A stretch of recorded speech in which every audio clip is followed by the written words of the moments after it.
اوناسس نامی ایک یونان کا شخص تھا جو بہت امیر کبیر تھا.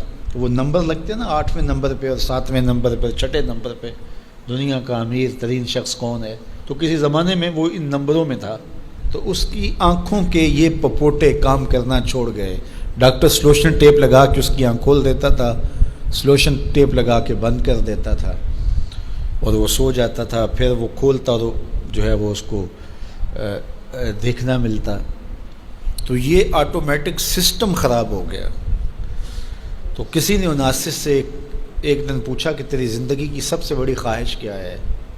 یہ جہازوں کے بیڑے تیرے ہیں، یہ اتنے بڑے کاروبار ہیں، تا حد نظر پھیلے ہوئے بنگلے، اتنا کچھ، تو کوئی خواہش رہ گئی ہے؟ اس نے کہا ہاں، ایک میری خواہش رہ گئی ہے. تو سننے والے نے کہا کہ کیا؟ کہا کاش کہ اپنی آنکھیں اپنی مرضی سے کھول سکوں، یہ میری خواہش ہے. تو اس نے کہا کہ اگر اس کے لیے تجھے کوئی پیسے لگانے پڑے تو کتنے کو پیسے لگائے گا؟ کہا ساری دولت لگا دوں گا. کاش کہ اپنی آنکھیں تو اپنی مرضی سے کھول سکوں. تو میرے ان دوستوں میں سے کئیوں کو آج یہ احساس ہوا ہوگا کہ یہ بھی کوئی نعمت ہے.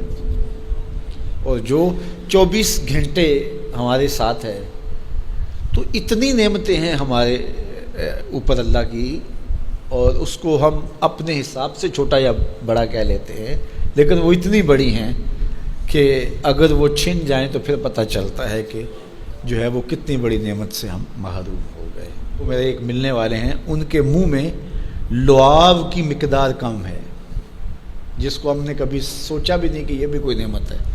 یہ قدرتی گریس ہے جو منہ کو تر رکھتی ہے اور بولنے میں مدد ملتی ہے، اور نظام انہضام کو اس سے بہت زیادہ فائدہ پہنچتا ہے. لیکن ان کا مسئلہ کیا ہے کہ مقدار کم ہے. تو اب وہ 5-7 منٹ نہیں بول سکتے، بولیں گے تو جو ہے وہ سارا منہ خشک ہو جائے گا.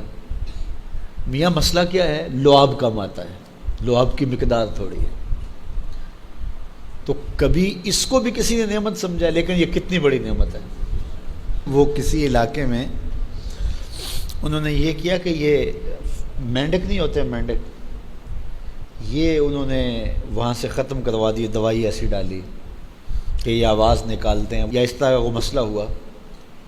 تو اب کیا ہوا کہ چاول کی فصل پر ایسی سنڈیاں آ گئیں کہ جس کا کوئی علاج ہی نہیں تھا. تو یہ پانی کے اندر جو مینڈکیں ہوتی ہیں، یہ ان حشرات کو کھاتی ہیں جو فصل کے لیے نقصان دہ ہوتی ہیں. تو اب وہ مینڈکیں ڈھونڈتے پھرتے ہیں.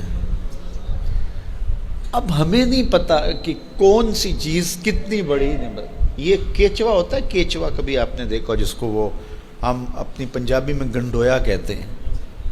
کبھی آپ نے سوچا کہ اس کا سلسلہ کیا ہے؟ یہ مٹی کھاتا ہے، ایک طرف سے دوسری طرف سے نکال دیتا ہے. اور اب ہمارے ادھر ایک ذمہ دار تھا، تو وہ بچوں کو پیسے دیتا تھا کہ وہ لے کر کے اور اپنی فصلوں میں چھوڑتا تھا. اس کو کسی ماہر نے بتایا کہ یہ زمین کی زرخیزی کا جو ہے وہ سبب ہے کہ ایک طرف سے کھاتا ہے، دوسری طرف سے نکال دیتا ہے، اور وہ مٹی اتنی زرخیز ہوتی ہے کہ دوسری مٹی میں جب ملتی ہے تو کیمیائی کھادیں بھی وہ کام نہیں کرتی جو یہ کیچوا کام کرتا ہے. ہمیں پتہ ہی نہیں ہے کہ ہمارے اطراف میں اللہ نے کتنی نعمتیں ہمارے لیے پھیلائی ہوئی ہیں. تو اس لیے اس کا ایک نظام ہے. یہ دنیا کچھ نہیں ہے، اللہ کے قبضے میں سب کچھ. تو سب سے بڑی بات یہ ہے کہ اللہ آپ کو خیر کی راہ عطا کر دے. بس بعض کا جو دنیا کی دولتیں دی جاتی ہیں، یہ آزمائش ہوتی ہیں، یہ آزمائش ہوتی ہیں.